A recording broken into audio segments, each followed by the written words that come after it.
All right, let's jump right into this explainer. There is an invisible war happening right now, right inside our digital devices. Literally every time we log in, buy a coffee online, or just send a quick text, there's a fierce, ongoing battle between data protection and data theft.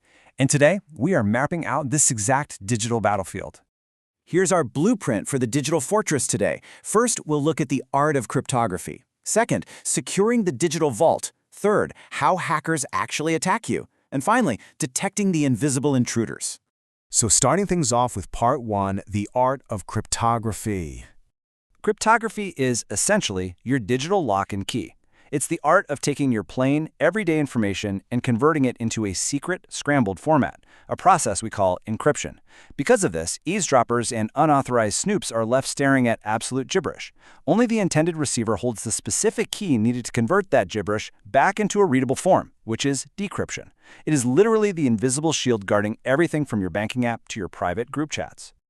Now, you might think of this as modern tech, but our digital armor actually has ancient roots. Julius Caesar himself famously used a simple letter-shifting technique, known as the Caesar cipher, to hide military movements during wars. Fast forward to the 20th century, and we upgraded to these complex mechanical gears and machines to encrypt secrets during the world wars. And today? Well, we've treated those physical gears for incredibly complex mathematical algorithms that secure the entire global internet and all our modern digital communication. Which brings us to part 2. Securing the digital vault. For a really long time, the Data Encryption Standard, or DES, was the ultimate shield. It's a symmetric encryption algorithm that used a fixed 56-bit key to lock down super-sensitive government and financial data. But there was a major catch. Computers got drastically faster, incredibly quickly. Eventually, sheer computing power rendered DES totally weak and obsolete. It simply couldn't keep up. So it had to be replaced by the Advanced Encryption Standard, or AES, just to keep our modern vaults truly locked. But what about the physical laptop you, say, accidentally leave at a coffee shop? That is exactly where tools like Microsoft's BitLocker step in. It's a disk encryption feature that acts as a literal steel vault for Windows devices. It encrypts your entire drive, securing your data completely at rest. Without your specific password, recovery key, or trusted hardware, a thief essentially just stole a very expensive, completely unreadable brick.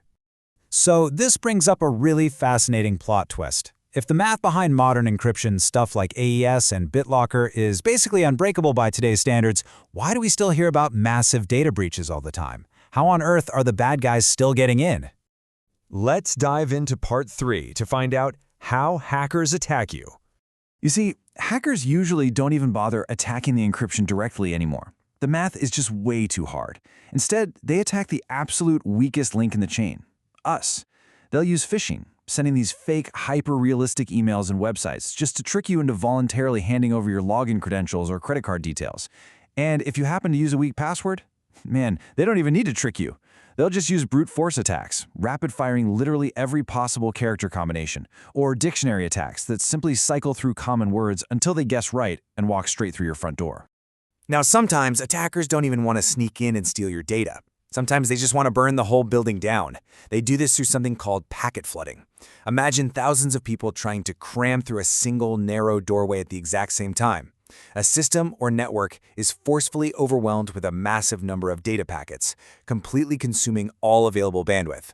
This is a classic denial of service, or DOS attack, designed to just crash the system, slow performance to a crawl, and totally lock out legitimate users.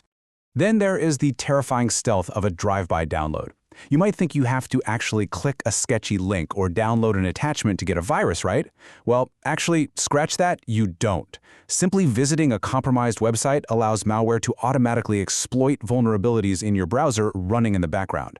It installs silently. 0 clicks, 0 permission, and absolutely 0 awareness from the user. It is the ultimate invisible sword. So how do we fight back? That's part 4, detecting the invisible intruders. To spot these stealthy swords before it's too late, you absolutely need an intrusion detection system, or IDS. Think of it as your watchtower's burglar alarm. It constantly monitors network or system activity for any suspicious behavior or policy violations. When a possible cyber attack or unauthorized access is detected, it sounds the alarm for the administrators. But keep in mind, an IDS doesn't actually fight back or block the attack itself. It just shines a bright spotlight on the intruder so human experts can jump in and take defensive action. But what if that alarm system could actually think for itself? Well, that's exactly where cutting-edge platforms like BluVector come in. They are bringing artificial intelligence directly into the watchtower. With this tech, AI acts as a hyper-vigilant, tireless guard. BluVector continuously monitors network traffic using artificial intelligence and machine learning. And because it can learn and adapt on the fly, it identifies advanced malware and sophisticated attacks in real time, threats that older, traditional security tools are just completely blind to. Today, organizations are heavily relying on this kind of technology to radically upgrade their threat detection and incident response, finally allowing them to stay one step ahead of the hackers. To wrap up this explainer, the weapons and the shields are both getting smarter every single day. As AI empowers both our digital watchtowers and the hackers trying so hard to tear them down, you really have to ask yourself, how strong are the shields, passwords, and alarms protecting your own digital life? Are they truly secure or just waiting to be tested? Take a moment to think about your personal security habits today. Thanks for joining me, and keep your fortress secure.